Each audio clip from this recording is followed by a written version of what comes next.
அவர் இறங்கிடும் நேரமே. எலியாவின் தேவனே அவர் இறங்கிடும் நேரமே. அசைவாடும் அனலாக்கும் எங்கள் அக்கினி ஜுவாலையே. அசைவாடும் அனலாக்கும் எங்கள் அக்கினி ஜுவாலையே. எலியாவின் தேவனே அவர் இறங்கிடும் நேரமே. நாம மகிமைப்படுவதாக.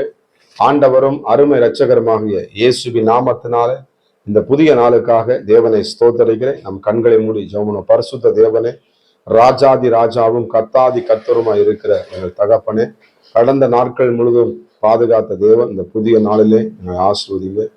இயேசுவின் நாமத்தின் பிதாவே ஆம். எடுத்து வாசிப்போம் நீதிமொழிகள் 12ஆம் அதிகாரம் அதுல 25ஆம் வசனங்களை வாசிப்போம். நீதிமொழிகள் 12:25. மனுஷனுடைய இருதயத்தின் உள்ள கவலை அவனை ஒடுக்கும், நல்வார்த்தையோ அதை மகிழ்ச்சியாக்கும். மனிதனுடைய அந்த இருதயத்தை ஒடுக்கிற காரியம். ஸ்தோத்திரம். இஸ்ரவேல் ஜனங்கள் பார்த்தீங்கன்னா அந்த எகிப்திலே அடிமையாய் கிடக்கும் பொழுது பார்வோன் அவர்களை என்ன பண்றான்? மிகவும் ஒடுக்கினான்.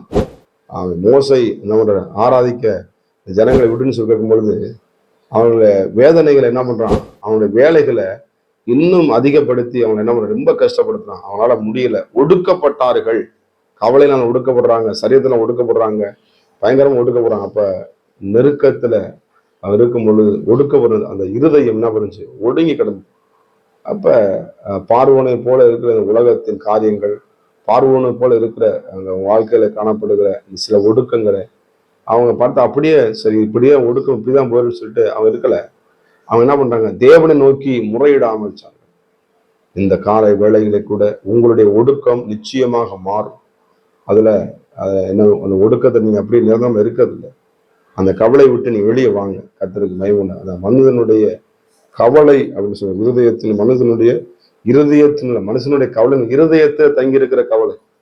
வெளிப்புற கவலை இருக்கு, உள்புற அந்த உள்ள கவலை இருக்கு. யாருக்கு என்ன பண்ணாங்க?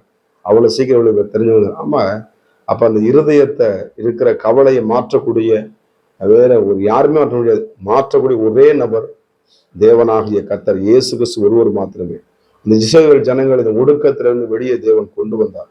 பாலும் தேனும் ஓடுகிற தேசத்துல தேவநாயகர் கொண்டு வந்தது போல உங்களையும் தேவன் அப்படி அவர் நடத்துவார்.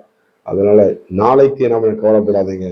இன்னைக்கு என்ன நடக்க கவலைப்படாதீங்க. நம்ம கவலைப்படுறதுனால ஒரு மட்டும் கூட்டவோ குறைக்கணும். ஆனால் தேவன் நிச்சயமாக உங்கள் துக்கங்களை சந்தோஷமாக மாற்றுவார் என்பதுல எந்த விதமான சந்தேகம் இல்லை. ஏன்னா இந்த இருதயத்துலதான் என்ன பண்ணும்? லௌகிக கவலைன்னு எழுதப்பட்டிருக்கிறார். உலகத்தின் சில காரியம் கவலை. எல்லாத்துக்கும் கவலைப்படும் பொழுது என்ன பண்ணும்? நம்முடைய இருதயம் சோர்ந்து போகும். நம்ம அடுத்த வேலை என்ன பண்ண முடியாது. அடுத்த ஸ்டெப்பை நம்ம எடுத்து வைக்க முடியாது. நம்ம எதை குறித்து நம்ம எல்லாம் கர்த்தர் பார்த்துக் கொள்வார். கர்த்தரிடத்துல மன மகிழ்ச்சியாயிரு. ஒரு இருதயத்தின் வேண்டுதல்களை அவர் நிச்சயமாக உங்களுக்கு அறுது செய்கிற நல்ல தேவனாக இருக்கிறார். சோதரன் உங்க இருதயத்துல காணப்படுகிற, குடும்பத்துல காணப்படுகிற அந்த ஒடுக்கத்தையும் கவலையும் மாற்ற ஆண்டவர் இயேசு கிறிஸ்து என்ன பண்றாரு? உங்களுக்கு இருக்கிறார். அது ஒருபோதும் கவலைப்படாதீங்க. நீதிமானுடைய சந்ததி நம்ம விடுவிக்கப்படும். வசனம் சொல்லுது பாருங்க. சொல்ல நீதிமொழிகள் 11ஆம் அதிகாரத்துல அழகா சொல்லப்படுறேன். சோதரம் 21. கையோட கை கொடுத்தான் துஷ்டன் தண்டனைக்கு தப்பான், நீதிமான்களுடைய சந்ததியை விடுவிக்கப்படும். சோதரம். அப்ப விடுவிக்கிற தேவன், ஒடுக்கத்திலிருந்து மாற்றுகிற தேவன். இந்த இருதயத்துல காணப்படுகிற, அந்த இருதயத்துல தங்கி இருக்கிற அந்த காயங்கள், இருதயத்துல பதித்திருக்கிற அநேக நாட்கள் இருக்கிற அந்த காயங்களை மாற்றக்கூடிய சர்வவல்லம் எல்லா வேண்டுதலும் ஜெபங்களாலும் தேவனுக்கு தெரியப்படுத்துங்க. எல்லா புத்திக்கு மேலான தேவ சமாதானம் இருதயங்கள் கிறிஸ்து இயேசுக்குள்ளாக நம்ம உங்களை காத்து கொள்ளும். நிச்சயமா உங்களை காத்து கொள்வார். உங்க ஒடுக்க நிச்சயம் மாறும், கவலை மாறும், கண்ணீர் மாறும். கவலைப்படுறதுனால ஒரு முகத்தை நம்ம கூட்டவோ குறைக்கவோ நம்மளால முடியாது. ஏன் ஆண்ட சொல்ற? நீ கூட்ட முடியாது, அதை குறைக்க முடியாது. அதை மறுபடியும் நம்ம அதை யோசிச்சோம்னா அடுத்த நம்ம செய்ய முடியாது. நம்ம என்ன பண்ணோம்? பின்னானவைகள் மறந்து முன்னானவைகள் நோக்கு. நான் வாழ்க்கையில புதிய காரியங்களை செய்கிறேன் என்று சொல்ல தேவன் கர்த்தர் நிச்சயமா இருதயத்தை நல்ல விசேஷத்தினால் என்ன பண்ணும்? பொங்க வைப்பார். கர்த்தருக்கு மகிமை. சங்கீதத்தில் எழுதப்பட்டிருக்கு. என் இருதயம் நல்ல விசேஷத்தினால பொங்குகிறது. சங்கீதம் 45:1 எழுதப்பட்டிருக்கு. எனக்கு அருமையான தேவன் உருவத்தில் காணப்படுகிற கவலையை மாற்றி ஒடுக்கத்தை மாற்றி தேவனாக நல்வார்த்தைகள் காதுகள் கேட்கும்படி நிச்சயம் செய்வார். அதான் சொல்ல போறதுங்க, நல்வார்த்தை அது என்ன பண்ணும், மகிழ்ச்சி ஆக்கும். அப்ப நல்ல வார்த்தையை கர்த்தன் உள்ள வைத்திருக்கிற நான் நிச்சயமா குணமாவேன், நான் நிச்சயமா சரியாவேன், நான் நிச்சயமா பலப்படுவேன், நான் நிச்சயமா பிள்ளை ஆசிரியப்படும், நிச்சயமா என்ன பண்ணுவேன், நல்ல ஒரு உயர்ந்த நிலை வருவேன், நிச்சயமா என்னை ஆண்டு பலப்படுத்துவார். இந்த நல் வார்த்தைகளை தேவன் சொல்ல வார்த்தைகளை உச்சரிங்க, ஆண்டு வாக்குத்தத்தை கைவிடுங்க, ஆண்டு வார்த்தையை சொல்லி ரெண்டு பேரும் கைவந்து ஜெபம் பண்ணுங்க. நிச்சயமா உங்கள் ஒடுக்கத்தை மாற்றுவார், உங்கள் கவலைகளை மாற்றுவார். நல் வார்த்தைகளை தேவன் நல்ல தேவனாய் கர்த்தர் உங்களை என்ன நன்மை கிருபையும் தொடர செய்வார். உங்களை கர்த்தர் நிச்சயமாய் விடுவிப்பார். உங்கள் துக்கங்கள் சந்தோஷம் மாறும். நம்ம ஜெபம் பண்ணுவோமா? பரிசுத்த தேவனே, நன்றியோடு உங்களை துதிக்கிறோம். ஆண்டவரே, சோதர கவலை மனசுல ஒடுக்கும் நாங்கள் பார்த்துருக்கோமே. எத்தனையோ பேரை ஆண்ட வேதாகமத்தில் விடுவித்த கர்த்தர் உங்கள் பிள்ளைகள் வாழ்க்கையில காணப்படுகிற எல்லா போராட்டங்களும் நீக்கி விடுவிக்கப்பட்டு கவலை மாறி அற்புதங்கள் நடக்கட்டும். நல் வார்த்தையில உங்க பிள்ளைகளை சந்தோஷப்படுத்துங்க.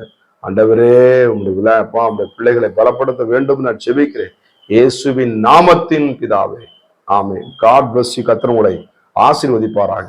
நான் ஒருவன் மாத்திரம் நீந்திருக்க பாகாலின் படைகளை எதிர்த்திடுவேன்.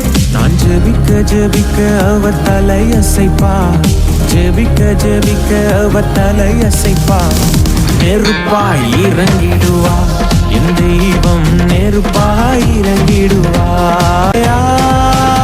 ஆவியே, ஆவியே, அசைவாடும் அனலாக்கும் எங்கள் அக்கினி ஜுவாலையே, அசைவாடும் அனலாக்கும் எங்கள் அக்கினி ஜுவாலையே.